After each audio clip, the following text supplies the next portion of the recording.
This may not be a breaking news podcast, but we do occasionally break some news. First off, I'm pleased to announce the winner of our Idiot Box Effects Blower Box Deluxe giveaway. Our winner is, drumroll please, or maybe this is more appropriate,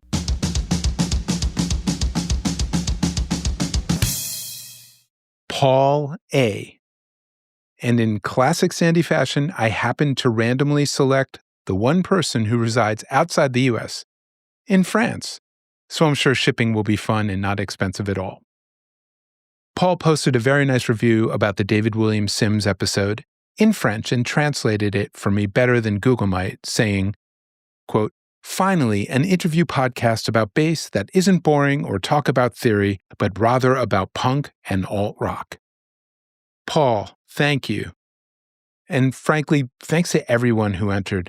Your kind words, reviews, pats on the back, etc. were much appreciated.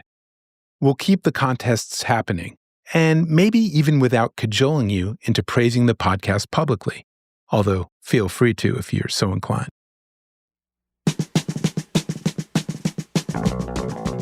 And on today's show, we'll be hopefully breaking some more news about one of punk rock's most essential thumpers, Mr. Greg Norton of Hüsker and Ultrabomb. He's got a new lineup for the band Ultrabomb, and he's announcing a new signature bass as well. Listen in to get all the details and get your checkbooks ready. As you'll hear, Greg was an absolute pleasure to speak with, completely Minnesota nice, even without the sort of passive aggressiveness that term connotes. I was able to delve into his chef brain a bit, but we mostly spoke about music. It was fun to hear what makes, as he puts it, Hüsker third best songwriter tick. So enjoy the chat. Greg Norton, it's great to welcome you to Four Strings and the Truth. I have been a massive fan of your playing in your band and, was living in the moments when the albums were coming out in real time and running to the record shop waiting for Zen Arcade and New Day Rising, all the classics to come out. So thanks for all the playing and your amazing, actually, stagecraft through all the years. I feel like you were the bobbing pinball, maintaining the energy level on stage, because Bob and Grant would be locked down at mics sometimes, and you had the freedom to just jump around and really inject that energy into everything. So very influential to me and many, many others. We're happy to have you.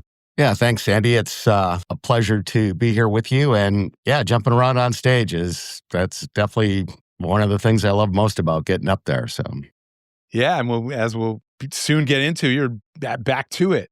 Ironically, or perhaps appropriately, I'm just back from Minneapolis. This Caterwaul Noise Festival they have. Oh, yeah. Yep. Yeah. Somehow convinced my girlfriend to go to that with me. And we just had the best time, not just because the bands were just top notch. These are bands in a couple of years that people are going to be talking about, like the new breakthrough, like noise punk bands, and they get them early. And I guess it's hard for them to play all over the country because you're not always assured there'll be a crowd, but you have, good, reliable crowd at the festival. But what really blew me away, because I hadn't been to Minneapolis since, my band played there in the late 80s, early 90s, the quality of restaurants right within walking distance of the venue, the 331 club that we were at, most of it, just incredible. And then it gave me pause, and I thought about, wow, that's Greg. There you have it, the two things he's done most in his professional life.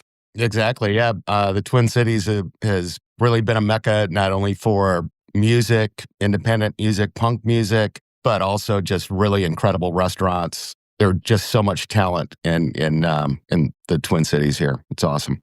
You guys found the proximity of Minneapolis to be great to do these sort of fan out tours, starting in the Midwest and then somewhat more convenient than being in Seattle or whatever.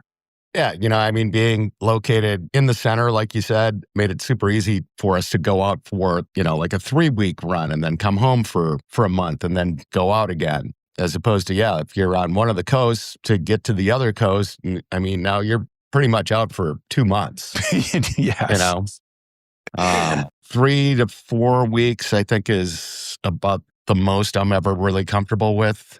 And it always goes by so fast, but it also feels like the beginning of the tour and the last day of the tour always seems like it's so far apart. It's fun.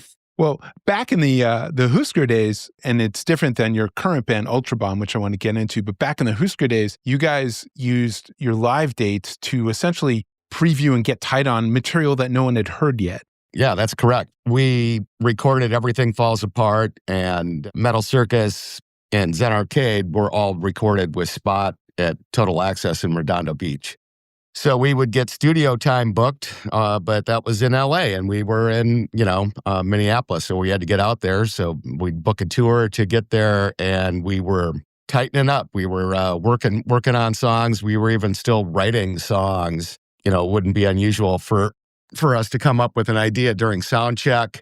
And if we thought it worked pretty good, we'd throw it in the set, and people would be like, I just bought their record. I don't know any of these songs. What's going on? But then that kind of became a thing, Well, it is actually kind of brilliant because it's a way to keep your audience guessing when they come to see you, that it's not like nowadays when people go, we're going to be playing our classic, 1994 record from start to finish, which I love bands getting back together, but I hate the predictability of a front to back show or whatever they call it, full album playthrough. Hate that. I agree with that. Even once we started recording in Minneapolis, we were still touring around those studio dates for New Day Rising and Flip Your Wig, Candy Apple Gray, and Warehouse. So still, we were previewing material that hadn't been recorded yet. When we left to do the Warehouse tour, we made a decision to play it front to back. And about a week into it, not only did we get bored with it, but we also realized that the audience was like, oh, they're just playing the record. So we started to mix it up a bit there, Yeah, I can't remember because I did see the Warehouse tour in New Haven, and I don't recall if it was front to back. I probably wouldn't have made that comment I made a little earlier if it were, but I remember it was an amazing fucking show. It was so loud. Lou Giordano doing sound. I'd known him a little bit. The combination of your guys' performance and his live sound is just so powerful. And that's one of my favorite Hüsker Du records is The Living End because of just how, I know he didn't do all that, but I'm saying like just how good those songs came out live. Perhaps to me, the more definitive versions of songs like Ice Cold Ice and stuff are on the live record, or, Friend, You're Gonna Fall. Some of these like kind of later period, very melodic, very intense songs, you could really hear them breathe on The Living End, which, it's ballsy. Live albums are hard. That's true.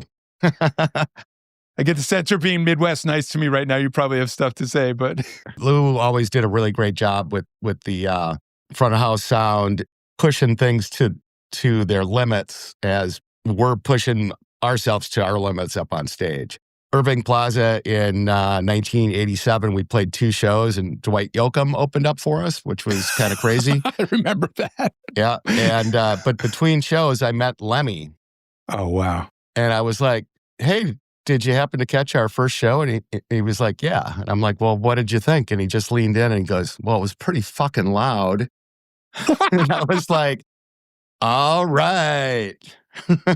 That is the seal of approval. That's best compliment ever.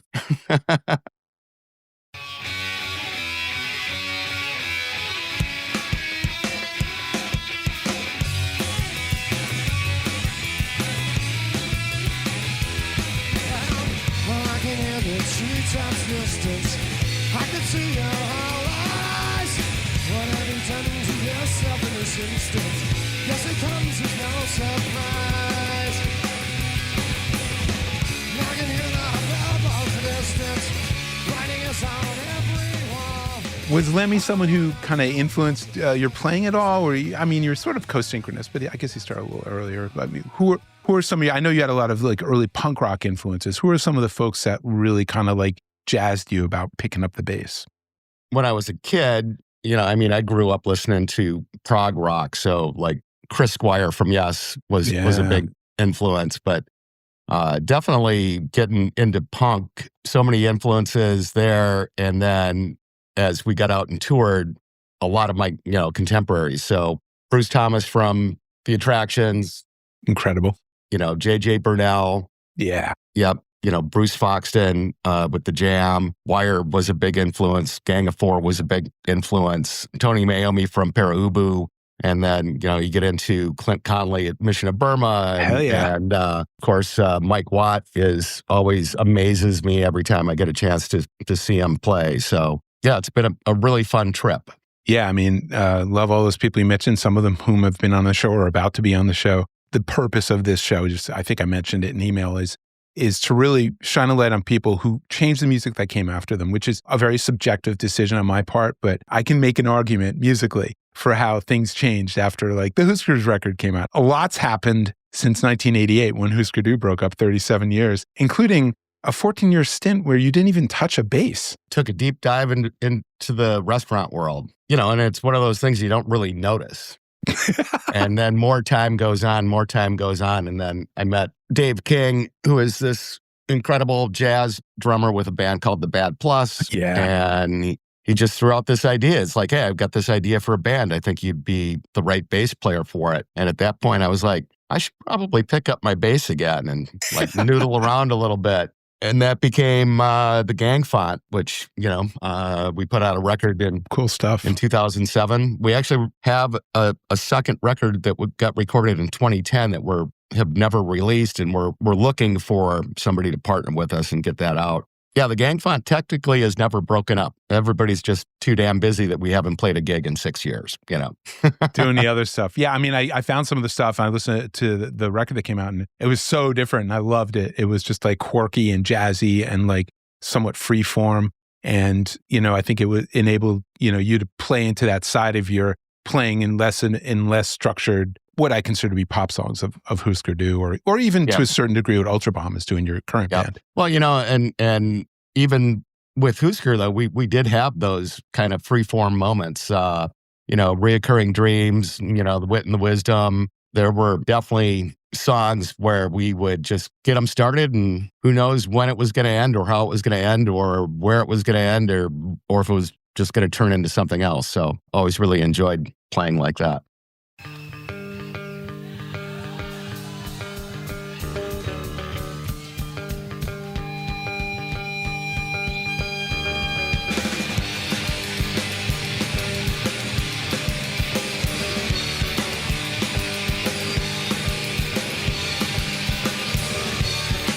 What's the sound in my head?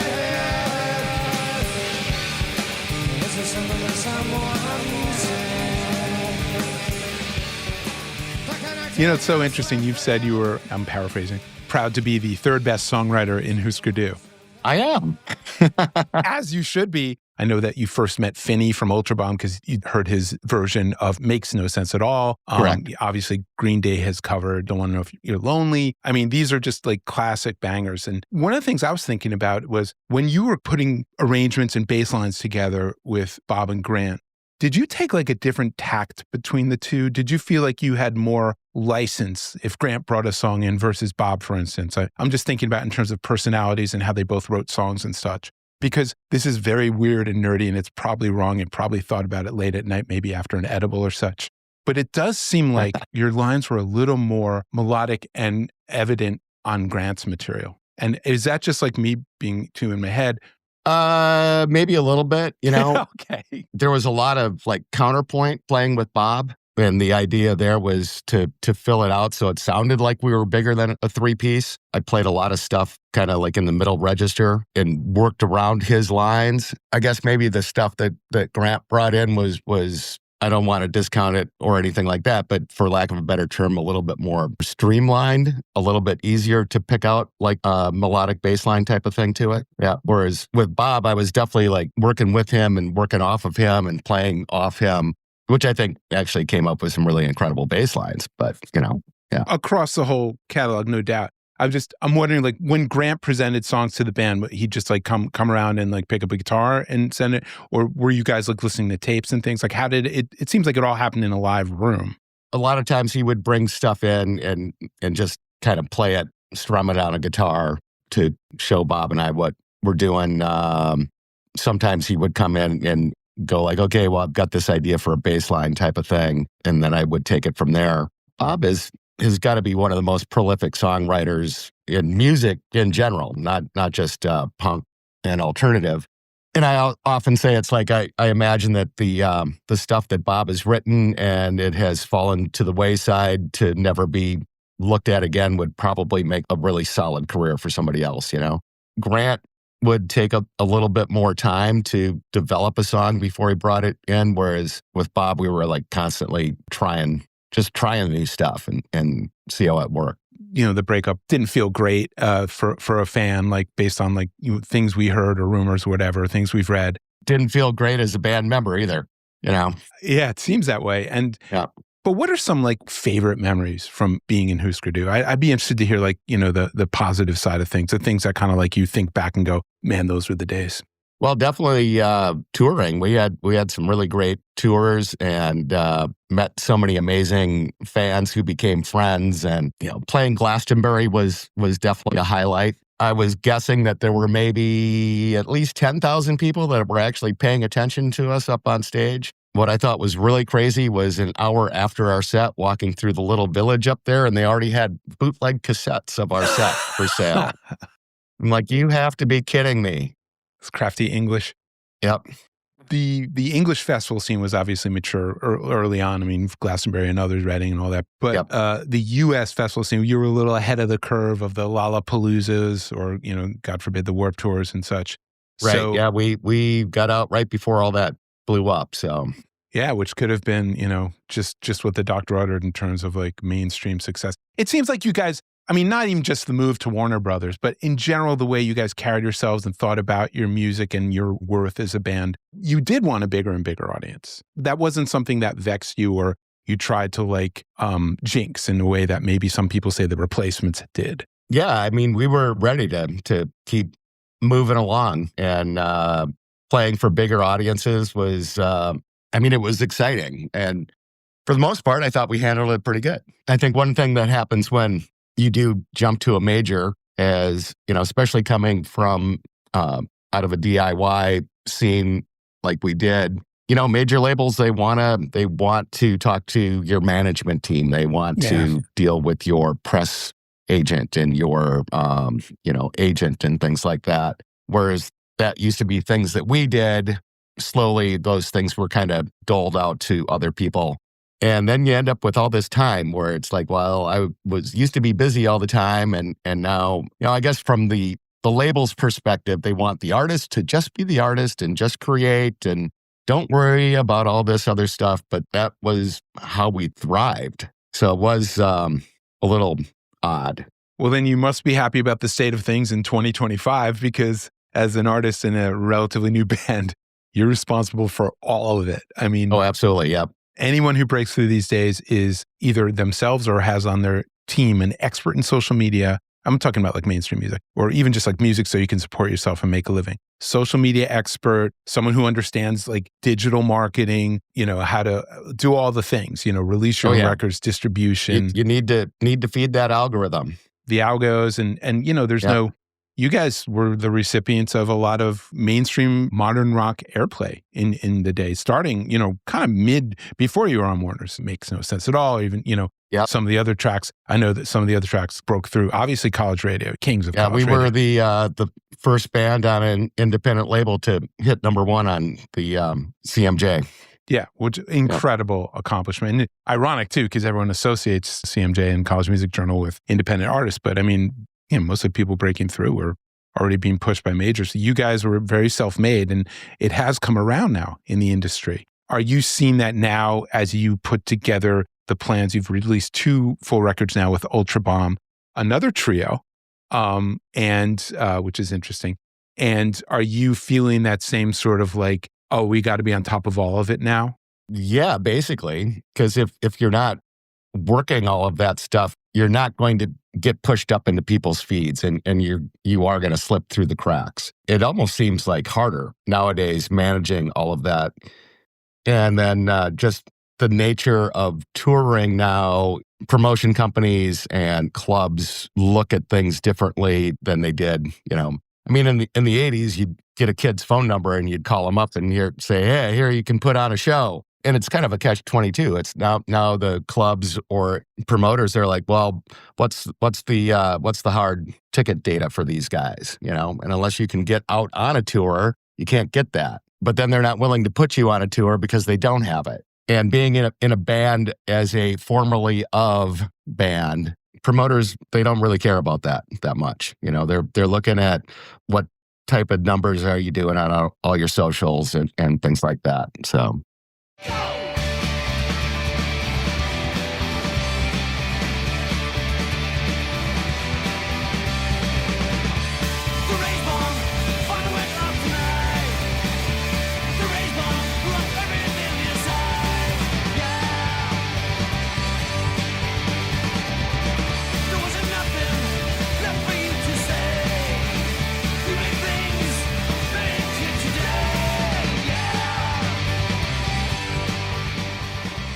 Well, I mean, you just back from Punk Rock Bowling, right? Yeah, I was out there for a full week. The fastest, longest week I've had in a while. How many gigs over the course of that week? Well, Ultrabomb played twice. We did 5 songs in the Pennywise Garage. I did a few guided tours at the Punk Museum. Oh, and then cool. On Saturday night, we played at Punk Rock Saves Lives. The organization does their punk rock hoedown at Hogs and Heifers, and we played there on Saturday. Saw Bob play at his club show on Sunday. He was great, as always. He's the maestro. That was just a really fun week. Did you guys see each other at that gig at all? I was trying to get there early enough to catch him before his set. Punk Rock Bowling, you keep running into people, and I made it for the beginning of his set, and I didn't want to bother him afterwards. So Yeah. Yeah. His current band is just so. I mean, it's been his band for a while, but like Oh yeah, the longest running band that Bob has had, and you can tell when you see them. I mean, they play with such energy and synergy, and and John and Jason are like really beautiful people. So great people. Great. I'm really happy for Bob. Jason's also his vocals. It's so for some of the material, especially when they do the Hüsker stuff. It's right. You miss the dynamic. I know you didn't do as much singing in Hüsker. You sang live a bit. I did. And, when we started out, it was like if you wrote it, you sang it. Right. And I did a lot of backup vocals. And Brant's song, What's Going On, was a song that I would sing live to give him a break. I didn't write anything for Candy Apple Gray because that was kind of the height of the beginning of the Bob Grant songwriting battle. And I consciously backed out of it. I didn't want to pick sides. And plus it was at that point, it felt difficult to bring something new in. I did write one song for Warehouse that it didn't make the LP. Had more ideas for what would have been the third Hüsker album that never got recorded. So the third Warner album. Yeah. So my sense is with Ultrabomb that you have like journals full of lyrics that you're using for those songs. If you're not originating the music necessarily, maybe you are, but like if Finney's putting it together, then you're bringing the lyrics to the table. Is that generally how it breaks down? The first 2 Ultrabomb records. I mean, Time to Burn literally was the first time that I had met Finney and Jamie in person in Berlin. I went there because Finney said he was going to kind of record some riffs as demos for potential Ultrabomb songs. And when we got in there, we wrote 10 songs in 2 days. And then Finney looked at my lyrics and said, I've got the whole record figured out. Sang it on the last day. And we were like, holy crap, we just recorded a banger. And we liked the way that worked. So when we recorded Dying to Smile in London with Pat Collier at Perryvale, actually we recorded 14 songs in 2 days there. Decided to record in a rut. That was a little bit more nerve-wracking as far as getting the lyrics matched up to the songs. We got lucky twice, and the plan now is not to do that. But also, though, the band we've gone through some changes. Last summer, Jamie stepped aside and Derek O'Brien took over on drums. Jamie, not only is he very busy in England, but also I can't get a visa right now. I got, he's working on getting things cleared up there. And now considering the state of the union, hard to say, even if he had things cleared up, so that was a decision that we had to make. Unfortunately, at the beginning of the year, Vinny decided to step down as well. We had a bit of a disagreement over the direction for touring. because like I said, it's a catch-22 and we have to get out and tour. And I mean, I would love to just be on top tours out there, but the reality there is that those promoters aren't looking for somebody that is just starting to be a support on, like, say, Bad Religion or something like that. And there's 1,000 bands vying for those spots. So Finney decided to step down, and he's concentrating on the Mahones now.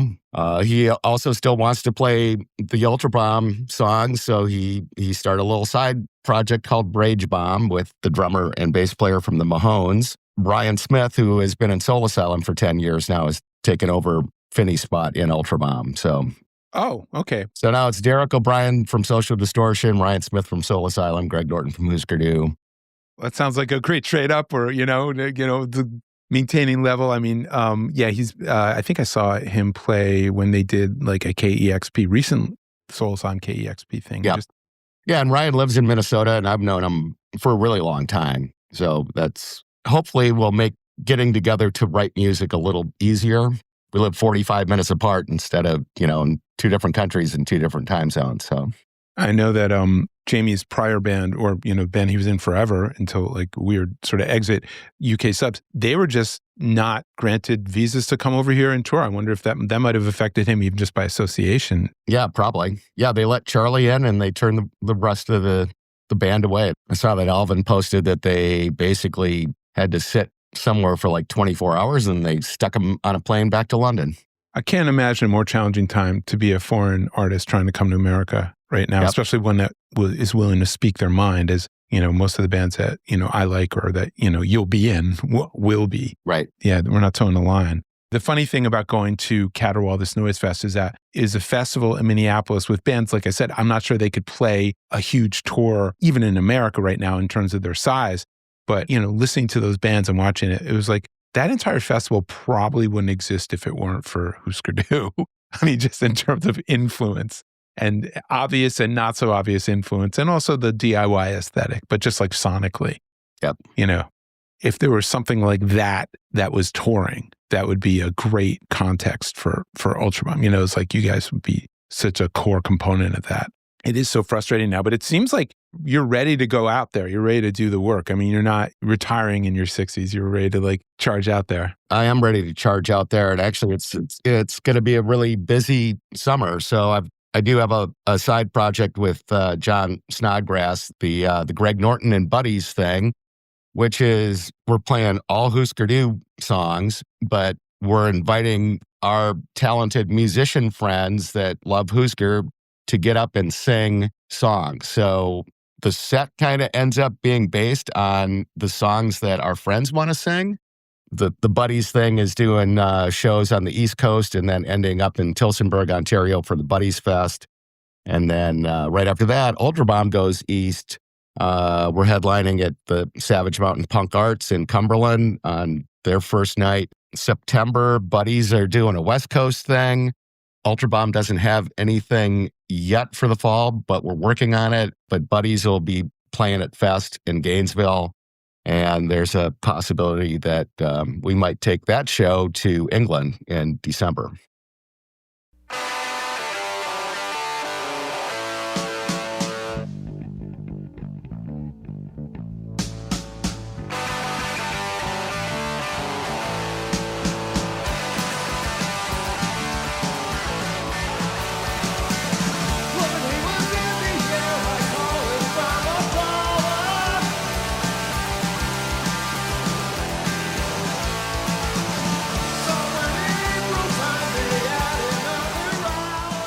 I would think you would do gangbusters both sides of the Atlantic. People are hungry to hear those songs again. Oh, for sure. I guess you can boil it down that Buddies is sort of like glorified Hüsker karaoke, but it's fun and it's just a celebration of Hüsker. Bob thought it sounded like a really fun project and he's cool with it. I'm happy too. So well, that's cool. Maybe he'll pop up on stage one day.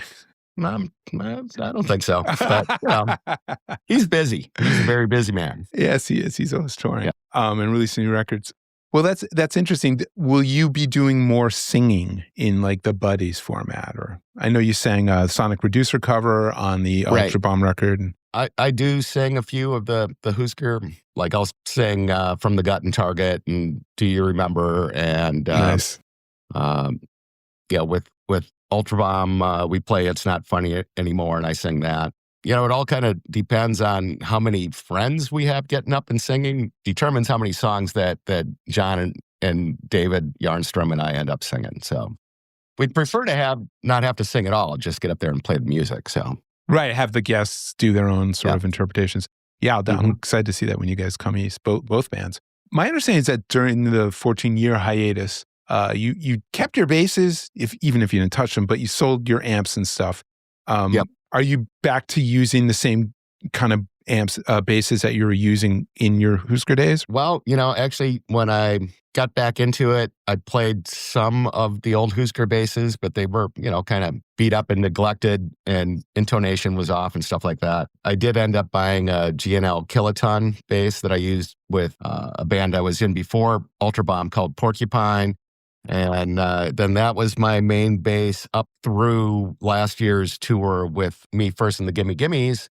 And shortly after that, I became a Reverend guitars artist, and I have a Greg Norton signature Ultrabomb bass. Oh my God. So what's that like? I talked to Watt about his Watt Plower. What was the process like for you to put that together? Well, Ken sent me one of their Thunder Guns, and I really liked that bass a lot. And then we were just kind of talking about maybe doing a custom color and not really like a signature model. But in that process, the Thunder Gun has 2 pickups. My bass only has a single pickup for more room for the graphic that we went with. And they also kind of changed the face of the body. The Thunder Gun is like a 2-tiered, like Thunderbird type thing. And this is just flat. Really, just those 2 modifications made it a unique bass. So they were like, well, I think we're going to put this into production and do a signature model. And I'm like, well, that's pretty cool. So is that like an offset body? Still same sort of offset? No, it's flat, but it's a really nice bass. I really like it's definitely, and it sounds incredible. It's like they dialed in my tone for me. So it's pretty cool. That is so awesome. So is that something people can buy now? I believe it goes into production late this year or early next year. Ah, yeah. Early word. So the first gig I played with that bass, actually, I was opened up for MSSV with Watt. And I did a thing with a guy named Charlie Parr and a drummer, Billy Dankert. This was at the Turf Club in St. Paul. And I got a text from Ken, and he's like, yeah, what's Watt think of your bass? I just saw him, but I didn't tell him I wanted you to surprise him with it. And I said, well, Ken, I believe this is probably the first time that there's ever been a Reverend signature bass guitar bass-off. Because he was playing his Watt Plower. So that was pretty cool. Yeah, I mean, he's been one to pick up. He always has different basses in hand. I know he says about the Watt Plower. He only wanted to play something. He only wanted to put his name on something that he would actually play. Oh, absolutely. Yep. Yeah, and do you feel the same way that once this is out, this is going to be your bass, right? Yep. It's my number one right now for sure.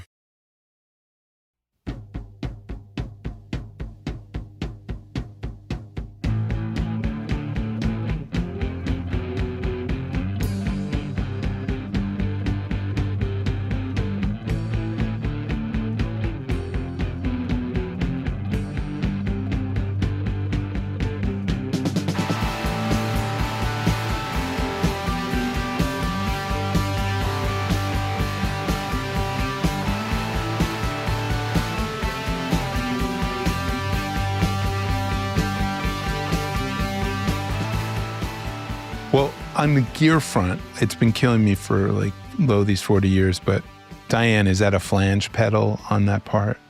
Yes, it was actually. Like analog old school, like original, like DOD or something? Yep. Yeah, because, that's one of those lines when I was speaking with Lou Barlow from Dinosaur, that was one of the songs that, he cited as being influential to him and just in the role that the bass could have. And then he was talking about In a Free Land. And he said, that song is the fucking holy grail. I love it so much. It drives me absolutely crazy whenever I hear it. That's a song that pops up all the time in the buddies list. So it's a lot of fun playing that one again. It's got to be. It was so ahead of its time. It was such a sort of a preview of where you guys would eventually go in terms of both melody and just, impact. And it was just so good. I love that song. I'll probably play it a couple times during the podcast just to ever listen to it. So when you had your restaurant, changing course here a little bit, was there anything about it? Was called the Nortons, right? Yeah. Naming restaurants and naming bands are not easy. So that I'm like, the hell with it. I'll just Nortons.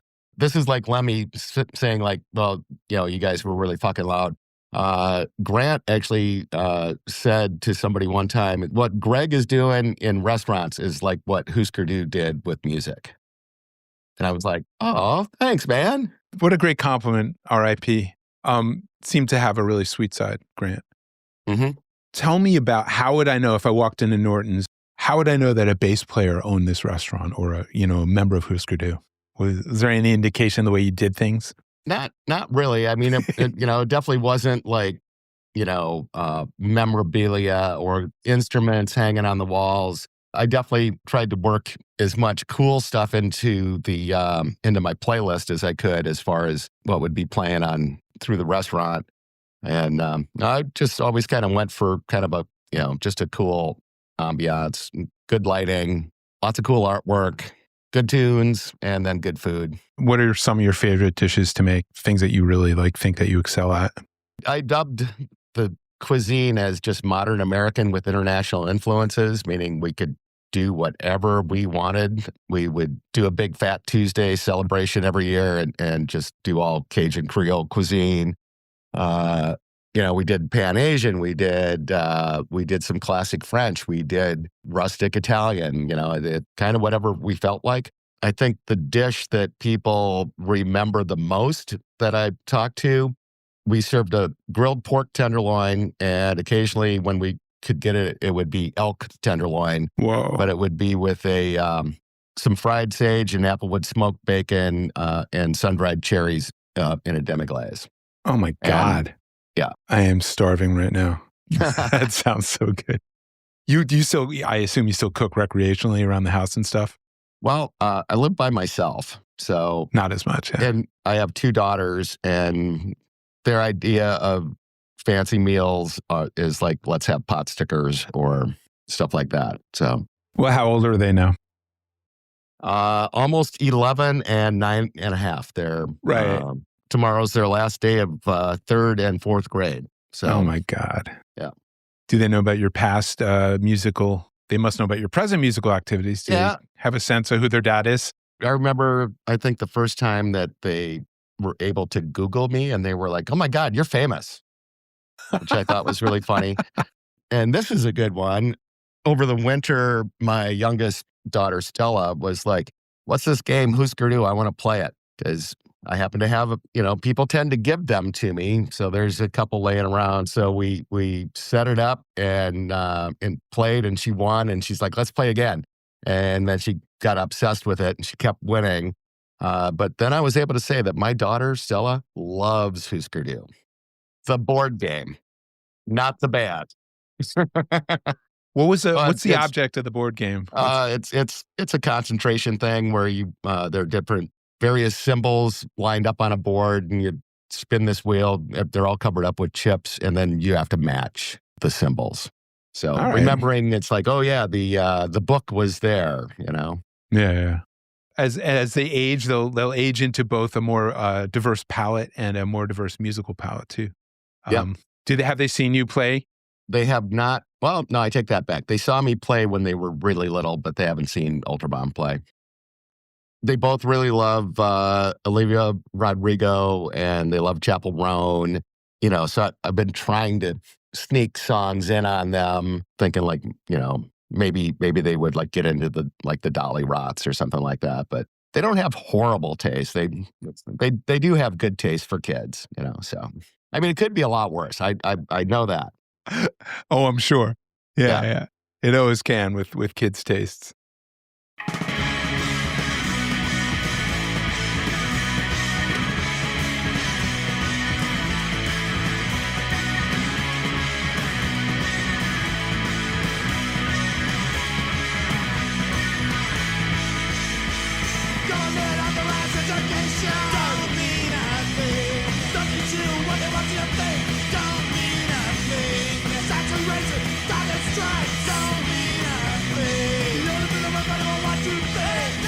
it sounds like you're going to be doing a lot more touring in a lot of different formats, which is the best outcome. Because I know it's been, harrowing few years health-wise and such, and, yourself and your sister and stuff. And it's always great to see what happens after, a health scare like that. And you're back out there. And I mean, you look like you looked in the 80s when you were touring with Hüsker too. It's like, you really haven't lost step. God bless. Yeah.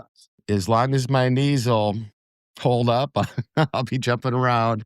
Looking forward to writing music now with Ryan and Derek, and hopefully getting something recorded before the end of the year for a spring release on DC Jam Records. Oh, nice. And yeah, just touring a lot with both bands and working on a couple other side projects here in the Twin Cities for my downtime when I have a week off. Yeah. Are those musical or food related or different? Musical. You're going the Watt route just to play in every band possible. Charlie Parr, Billy Dankert, and myself, the thing that we did opening for MSSV, we were like, hey, that was a lot of fun. Let's kind of keep this sort of backburnered right now, because Charlie also travels a lot. But he's like, yeah, I'd actually really like to start writing music for this trio. So looking forward to that. Another thing that I'm just started working on as well, but just me and a guitar player. Eventually we'll bring in a drummer. So 2 last questions for you. Is being in a trio your favorite format? Absolutely. 100%. Why? More room to jump around on stage. No, that, and I'm just really comfortable just playing off of one guitar player and the drummer. With the buddies thing, we will occasionally have another guitar player get up there to kind of help fill things out, but then I just have to stand there and I get bored. No, I don't really get bored, but I prefer to be jumping around. Jumping around is the way. And then the final question, as if not enough of a podcast cliche, we have a final question we ask everyone. What would you say to a new bassist? What sort of advice would you give them about how to approach the instrument, how to play? What are some of the things that you would find helpful? Keep playing. Actually, I like a lot of the things that Victor Wooten says. It's learn how to play on one string. If you can play on one string, then you'll be able to move up and down the neck and play off of that anywhere. Also, the bit about don't get hung up if you hit a bad note. Keep moving on and keep the pocket and learn how to swing it. I love that Carol Kay thing about making the metronome swing. Yep, that's it. If it's not swinging, then I don't know what you're doing. But anyway. All right, good stuff. Wonderful. Thank you, Greg, for your time this morning. Yeah, Sandy, thanks. It was a nice chat. Thank you. And it's really an honor. And thank you again for all the music over your many years. Oh, and I probably have to say, hey, don't forget to follow Ultrabomb Music on Instagram and Spotify and YouTube and Facebook and Bands in Town and all the other social platforms. Is it Ultrabomb Music is the actual handle? It's Ultrabomb Music on Instagram and socials, but I think it is just Ultrabomb on Bands in Town and Facebook. Yeah, Spotify. Yeah. No, I'm following you guys on Spotify. I'm looking forward to hearing the new combo. It's I guess I'd heard rumblings about it, but I hadn't confirmed it. So the fact that you're working with new people and you're actually going to be doing a lot of writing for a new record is just really exciting. Yep, I'm excited. Awesome. Well, Greg, continued success, continued good health, and thriving. Thank you so much. All right. Thanks, Sandy.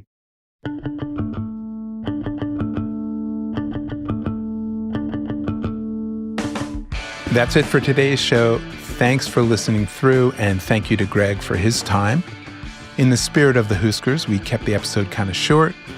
We have more in the can and more coming, believe it or not, and we're excited for you to hear some folks you might not expect. Please keep the comments, reviews, follows, etc. coming. It's almost my birthday, and it helps ease the pain of aging. See you soon.